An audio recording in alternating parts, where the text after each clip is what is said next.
Henry David Thoreau was regarded as an odd duck by his fellow townsmen in Concord, Massachusetts. He was Harvard educated, and yet he lived, as they said, like an Indian. He didn't want a regular job. He was a very clever man, could do anything with his hands, and was a surveyor, and a very good surveyor. But he didn't want to be identified as any one thing. Most of all, he loved nature and liked to spend his time with nature, so that to his townsmen he seemed to be an idler, just walking in the woods. He worked for Ralph Waldo Emerson as a handyman. He would repair walls and do carpentry around the place, and dug up the garden and planted it for Nathaniel Hawthorne and his bride before they moved into the old manse. Emerson was very fond of Thoreau, gave to Thoreau for his use a plot of ground that Emerson owned on the banks of Walden Pond nearby, maybe 2 miles from the center of Concord, and Thoreau liked to go out and wander through Walden Pond and observe nature, the plants and the wildlife, the little animals he would see. Spring of 1845, Thoreau determined to build a hut on that plot of ground that Emerson had made available to him, and live in the hut for as long as it took to find out essentially what life was all about. What do we really need, and what can we do without? He built the hut himself with his own hands for $28 total materials, scrupulously keeping track of it all,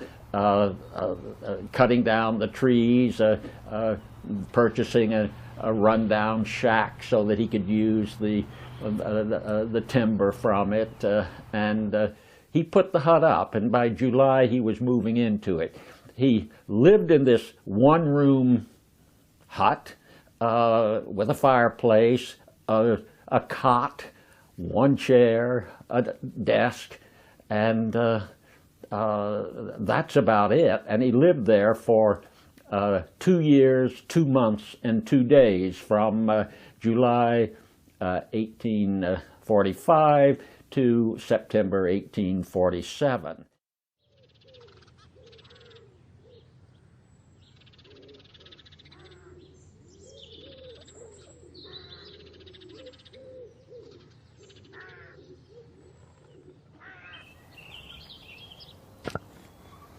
My name is Henry Thoreau. I was born here in Concord, Massachusetts on July 12, 1817, over on the Virginia Road, not too far from here at my grandmother's house. For the last 2 years, I have lived here at Walden Pond on land owned by Ralph Waldo Emerson in a one-room house that I built myself. It cost me $28, 12.5 cents to build this house. I came to the woods to live deliberately, to front the essential facts of life, to discover what it means to live. When it comes time to die, I would look back and discover that I had not truly lived. I came to live in Walden Woods on July 4th, 1845, in my one-room house, and I've been here now for just about 2 years. I also had many visitors while living here at Walden Pond. Many honest pilgrims found their way out to my house here by the pond in order to find out exactly why I've been living here in the first place. I've discovered that to live my life deliberately, I must follow my own genius, which can be a very crooked path indeed.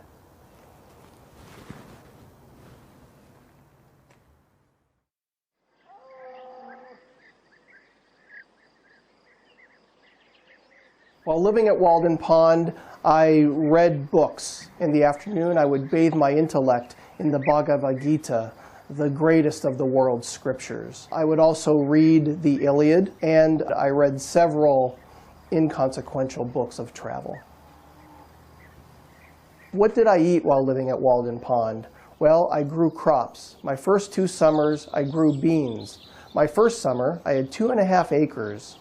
That was too much. I did not read books my first summer. I hoed beans.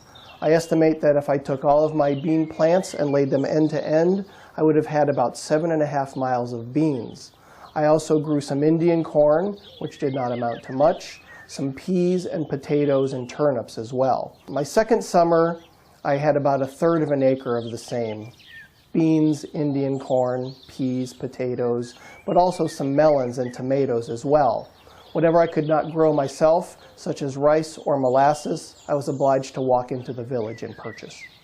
I do walk into the village every day or two in order to visit friends or to purchase supplies. As I say to Mr. Emerson, when I am tired of observing nature, I walk into Concord to observe my neighbor. And I find that by spending time with my friends and family, makes me appreciate being back in nature and solitude all the better. I think that the 2 years that I spent at Walden Pond were 2 of the happiest years of my life.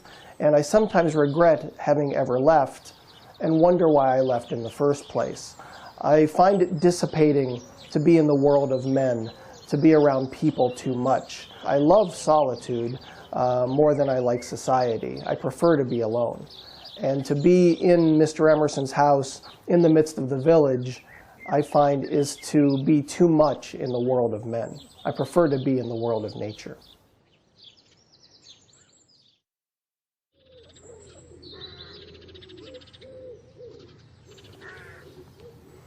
Since I have lived at Walden Woods, I have accomplished a great deal of writing. I have recently finished a second draft of my book, which I am calling A Week on the Concord and Merrimack Rivers. I have also completed a lecture about going to Maine and Mount Katahdin last summer. I have recently had published an essay about Thomas Carlyle, the Scottish writer, and I have also started another lecture about living in the woods. I have been asked by many what my inspiration is for writing. Well, to be in the midst of the woods on a daily basis is inspiration enough. I have spent a great deal of time with man, and they do not inspire me. Nature is what inspires my writing, my thinking, my discovery of myself and what life is all about. Since I have lived here, I have had many friends, as well as strangers, ask me questions as to why exactly I have come to Walden Pond. Questions such as, do you not get lonely? What do you eat? And the like. And so I have recently started a lecture entitled A History of Myself about living here at Walden Woods. And of course, I write in my journal every day. June 25th, 1847. I learned this at least by my experiment of living here at Walden Woods, that if one advances confidently in the direction of his dreams and endeavors to live the life which he has imagined, he will meet with a success unexpected in common hours. He will put some things behind, will pass an invisible boundary. New, universal, and more liberal laws will begin to establish themselves around and within him. Or the old laws will be expanded and interpreted in his favor in a more liberal sense, and he will live with a license of a higher order of beings. In proportion, as you simplify your life, the laws of the universe will appear less complex, and solitude will not be solitude, nor poverty poverty, nor weakness weakness. If you have built castles in the air, your work need not be lost. That is where they should be. Now put the foundations under them.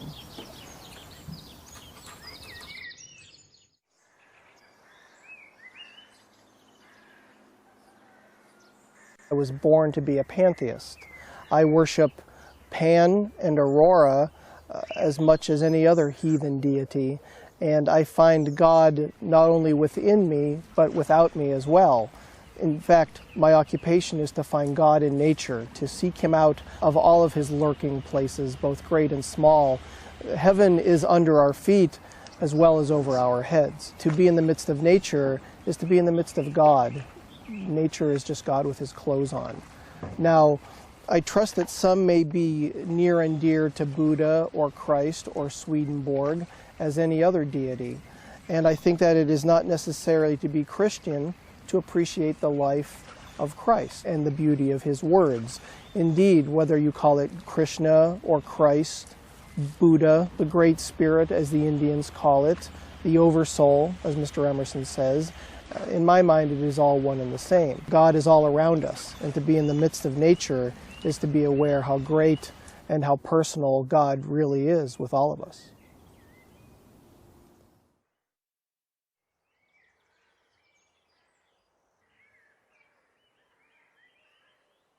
October is the month of painted leaves, when nature has her annual fair to show off what she can do. Every walk is a new adventure as the trees change their colors. First the scarlet oak, and then the red maple, and then the sugar maple, showing off their oranges and their reds. The whole woods seems ablaze with an indescribable fire. Fall is truly the time when nature is really alive. In winter, the world has an impressive stillness. A blanket of cotton covers the entire landscape, and fences and walls become fantastic figures, almost as if they are from another world. As you walk out into the midst of nature in the winter, the mist crystallizes on your greatcoat. The crunching of the snow sounds like a thunderclap. The entire world seems as if it is asleep. However, underneath the snow, you can imagine a subterranean fire. She is asleep, but nature is preparing for her spring thaw when the weather begins to warm. Spring is the time when the world and mankind are reborn. Nature begins to throw off her wintry blanket, and each day brings a new rebirth in some plant. Man himself begins to come out of his winter stupor as well. One morning you will see the skunk cabbage. The next morning you will see the budding of the white maple. The day after that you will see the beginnings of the saxifrage as it comes up. There is great hope and promise in a spring shower when the world itself is beginning to wash itself from its icy grip and begin to live each day and be happy and carefree once again. I am asked if I would like to be remembered. I must admit I rarely concern myself with the future, and I barely recall the past. I am more concerned about living in the present moment. I suppose I call it the gospel according to the present time. Rather than fame or money, give me truth. I have lived my life according to my own dictates and followed my own genius. And that is all I could ask of anyone else. I would not have anyone adopt my mode of living on any account. Have anyone do what their father or their mother or their neighbor tells them to do. They should follow their own conscience and do what they think is best for themselves. Any man who follows his genius will never be led far astray. I ask for no statues, no obelisks in my memory. I suppose my life is the memorial to the way I have lived. As long as I do what I think is best for myself and live my life my own way, that is all that I can ask, and all that anyone else should ask of me as well.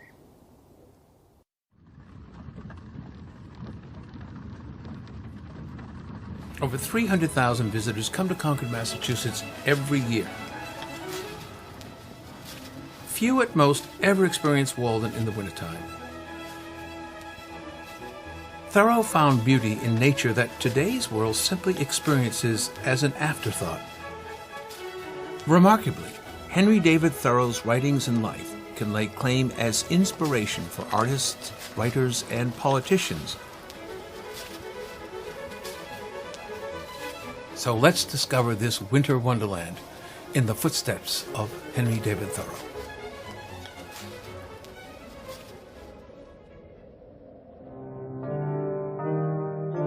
Henry David Thoreau moved to Walden Pond in 1845 and built a cabin there for around $28. 26 months later, he returned to civilization. First published in 1854, Walden, or Why I Lived in the Woods, recorded his experiences there, which still stand today as a landmark in American literature.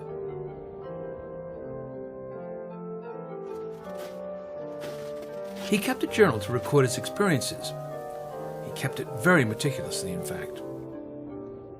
Walden, being like the rest usually bare of snow or with only shallow and interrupted drifts on it, was my yard, where I could walk freely when the snow was nearly 2 feet deep on a level elsewhere and the villagers were confined to their streets. There, far from the village street, and except at very long intervals from the jingle of sleigh bells, I slid and skated as in a vast moose yard, well trodden, overhung by oak woods and solemn pines bent down with snow.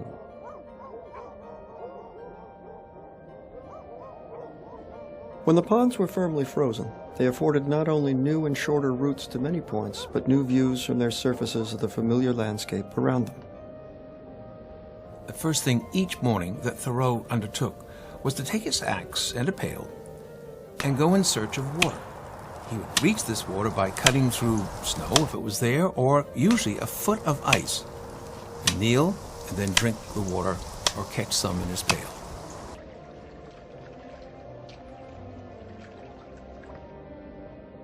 In January, the prudent landlord comes from the village of Concord to get ice to cool his summer drink. He foresees the heat and thirst of July now in January.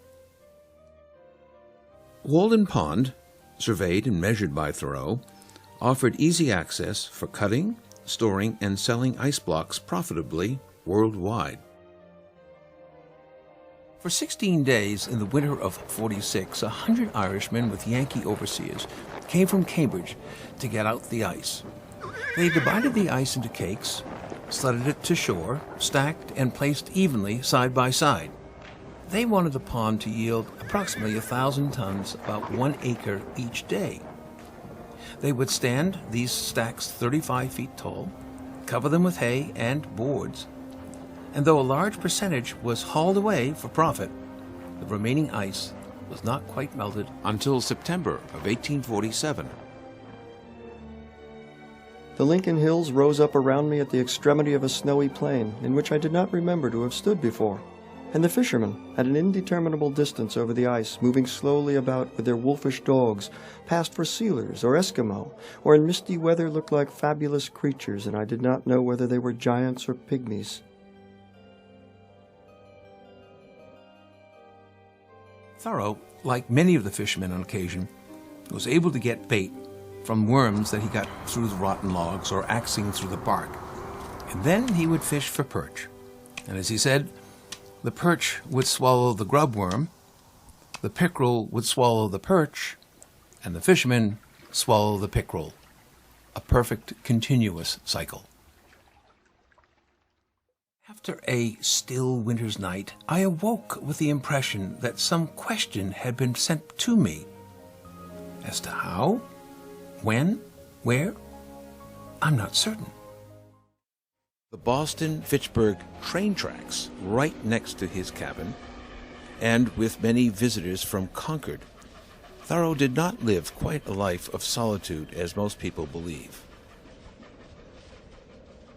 On many occasions, hunters, villagers, and those working on the railroad tracks would often interact with Thoreau as he walked around the pond. In dark winter mornings or in short winter afternoons, I sometimes heard a pack of hounds threading all through the woods with hounding cry and yelp, unable to resist the instinct of the chase and the note of the hunting horn at intervals, proving that man was in the rear.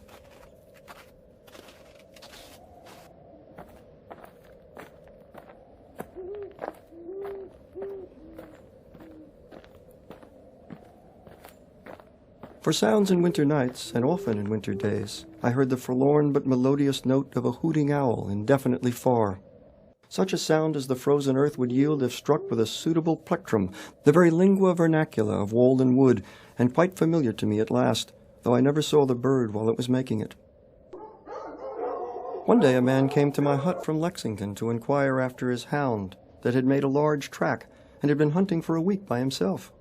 But I fear that he was not the wiser for all I told him, for every time I attempted to answer his questions, he interrupted me by asking, "What do you do here?" He had lost a dog, but found a man.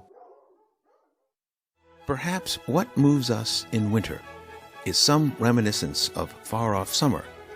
The cold is merely superficial. It is summer still at the core, far, far within. In 1854, Thoreau published Walden, or Why I Lived in the Woods, which essentially remained unsold and unnoticed for over 60 years. You can provide a dramatic reading of Thoreau. They are drawn to it. It's, I suppose, an extension of their parents reading to them as children. It's easier than having to pass your eyes line by line over a bunch of hard words. Someone else is providing the intonation, the accenting, and making it more meaningful. It's like the difficulty students have reading Shakespeare, and how much easier it is if they can listen to a recording of it, because the actors supply the meaning. There's a section at the end of Where I Lived and What I Live For, which begins, "Time is the stream I go a-fishing in." And it talks about fishing in a stream, but then it reverses the topography, so to speak, and suddenly you're fishing in the sky, and the stars become the pebbles on the bottom of the pond.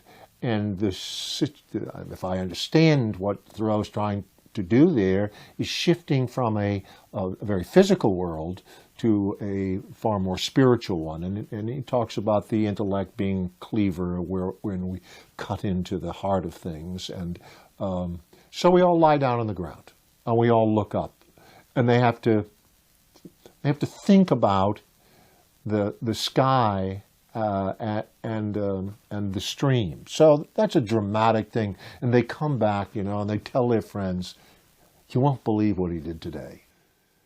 Time is but the stream I go a-fishing in. I drink at it. But while I drink, I see the sandy bottom and detect how shallow it is. Its thin current slides away, but eternity remains. I would drink deeper, fish in the sky, whose bottom is pebbly with stars. I cannot count one. I know not the first letter of the alphabet. I have always been regretting that I was not as wise as the day I was born. The intellect is a cleaver. It discerns and rifts its way into the secret of things. I do not wish to be any more busy with my hands than is necessary. My head is hands and feet. I feel all my best faculties concentrated in it. My instinct tells me that my head is an organ for burrowing, as some creatures use their snout and forepaws. And with it I would mine and burrow my way through these hills. I think that the richest vein is somewhere hereabouts, and so by the divining rod and thin rising vapors I judge, and here I will begin to mine."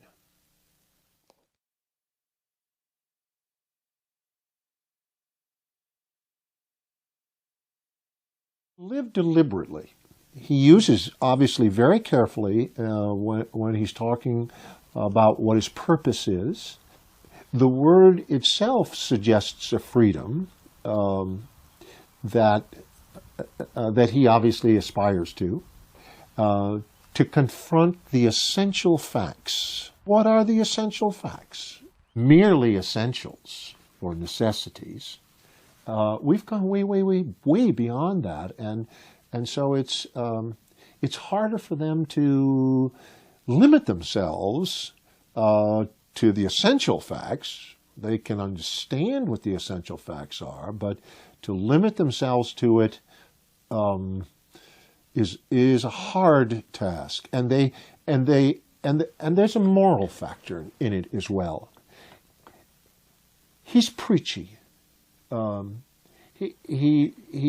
He brags, as he says, lusty as Chanticleer, if only to wake his neighbors up. Well, I'm sure the people in the 19th century didn't want to be woken up by him. And in the early 21st century, they don't want to be woken up by him either. In fact, they feel that he's an overt moralist, and he's putting them down. He did the cool thing. He went out and lived that way. and they're not doing it, and somehow that means they're lesser. And there's that antagonism that always comes up. And when they find out that he shaped Walden as a work of art and didn't do everything that he said he did, and came back early, they're just happy, so happy that he's not quite as good as he pretends he is. That he's better in talking down to him, almost as if he were their father, a kind of paternalism in all this. Do what I say, and see what I did, and wasn't it wonderful?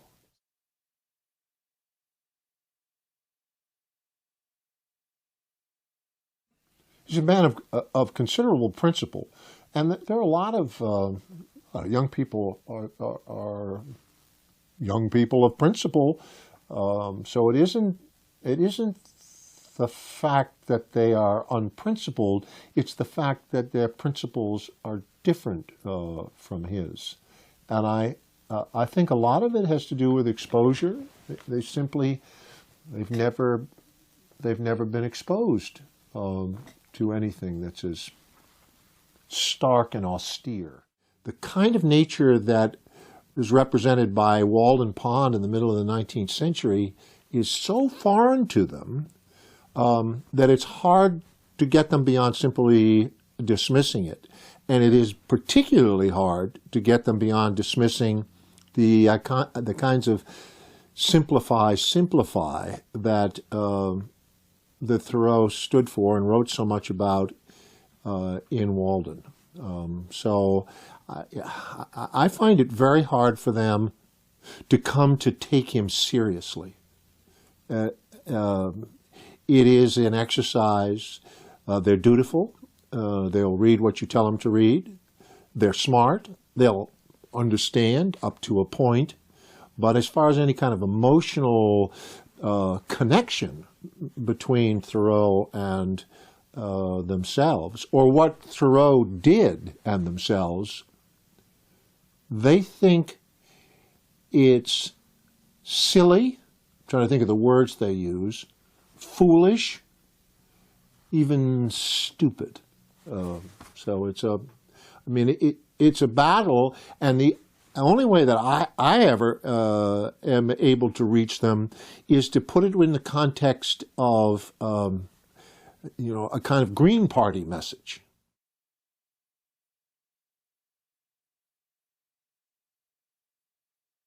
I find when I read Thoreau that you go through passages of very concrete material, and then you get into more of his spiritual or figurative language, and that becomes a lot harder. Very few of these of the students that I teach have a spiritual side to them, and I guess that's part of the hurdle that you've got to get over in dealing with Thoreau. To a certain extent, I suppose teaching Thoreau is anachronistic. It's something that's been sealed in a museum, but it hasn't got much life to it. Language in Thoreau is such that it's off-putting. The pages go on, and it's hard for them to distill down to certain messages. And the notion of nature, of any, even a kind of moderated nature, nothing particularly raw about Thoreau's woods except for the woodchuck that he was going to eat raw. It's still it's a foreign world. I asked them, I do this every year, how many of you have ever fished? Almost no one has fished. How many of you have ever hunted? No one has ever hunted. They would say, why would you do that? And why would you give up, Thoreau uses the word necessities. Why would you restrict your life down to food and clothing and shelter and warmth? Why wouldn't you want to deal with all the things that are at their beck and call technologically. I think that is oftentimes the first thing they think about. Well, if I were to live in the woods, where would I plug in?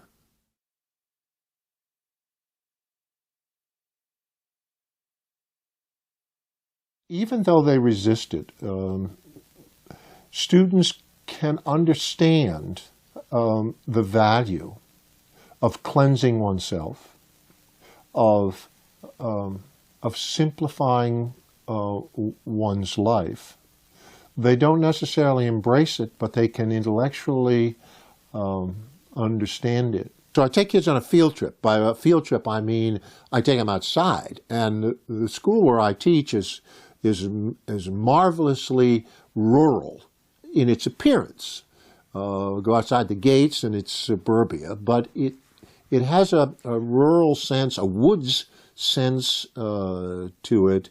And we wander in the woods, and I try to get them transcendentally about the trees, the river that flows through the property, and to think of those things in terms of potentially symbols that relate to other aspects of their lives.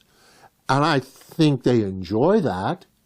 I have them sit and look at a tree for about 10 minutes. Now, 10 minutes when you're looking at a tree, everybody gets to pick his or her own tree. 10 minutes is a long, long time. And you see them start to chuckle or guffaw to themselves at the thought. And I ask them to study the tree, because my memory of first reading Thoreau is that that he suggests that there is interest in everything if you work at it enough. And his chapter on solitude, I often think how wonderful it would be if I could say, okay, everybody has to go out into the woods at night and sleep there for one night. I wish I had the courage to propose that, but I realize the problems that it would entail, and I never have.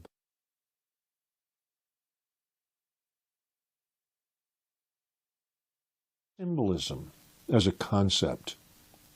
I always try to stay away from it as best I can, because I think for 17 and 18-year-olds, the notion of the importance of symbolism exists wholly artificially within an English classroom. It has little value in our lives, and even if you point out the religious applications of symbolism, it's still artificial. And so in Walden, when we're talking about the pond, and he's very explicit about saying the pond as symbol, and it's almost as if a film goes over the students' eyes at that point, and they find themselves so immersed in an English classroom that obviously this is just another one of those symbol-mongering exercises that they've been doing for 4 or 5 years now. And so I always try and stay away from the notion of symbol, and yet it's hard to when you're dealing with Thoreau, because he uses the terminology, and because he talks about the pond itself in such figurative language that it's obvious that it is more than simply a pond. It is certainly a pond, but it has in his mind a far more wide-ranging meanings. And the notion of purity, the ice is exquisitely pure, and Walden at various times is referred to as bottomless. It's a bottomless pond in by which we measure our own natures. The thing that I have not been able to do is to dissociate the literary terminology in the minds of students from what seems to me a perfectly legitimate way of deepening our understanding of something by suggesting that it has other applications in our lives, which are predominantly symbolic.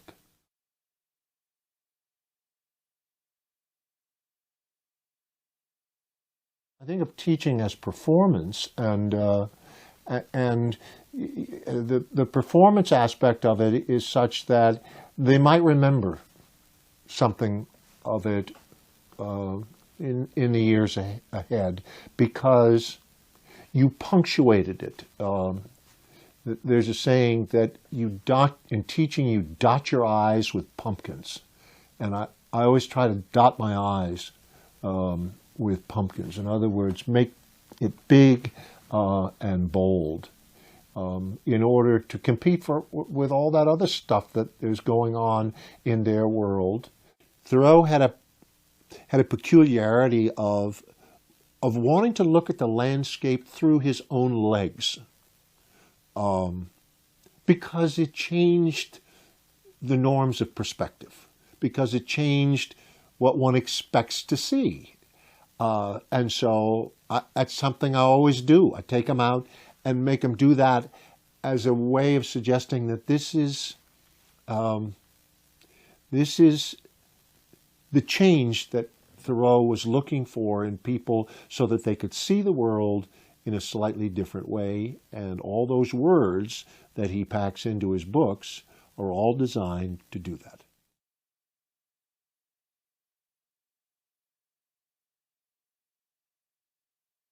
Baker's Farm. It's a very concrete section of Walden, and